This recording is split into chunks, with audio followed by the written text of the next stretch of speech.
Kifo kina huruma, tujaribu kumuomba Mola, tumpende Bwana wa mabwana, tumuabudu El Shaddai, yeye Simba wa Yuda, mwanzo mwisho, the beginning the end, inda naumba na endo anaitwa.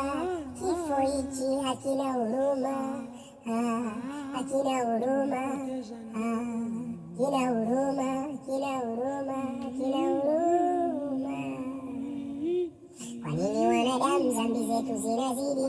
Tunapoelekea naona tu ni motoni. Tuachane na maovu, tutende mengi mazuri, sababu kuna kifo kinachotusubiri. Hicho ni kifo, hicho ni kifo, hicho ni kifo. Mungu ndiye anayeumba na Mungu ndiye anayetwaa. Katika dunia tunazidi kumuomba, kwani yeye ndo kila kitu, yeye ndo Alfa na Omega.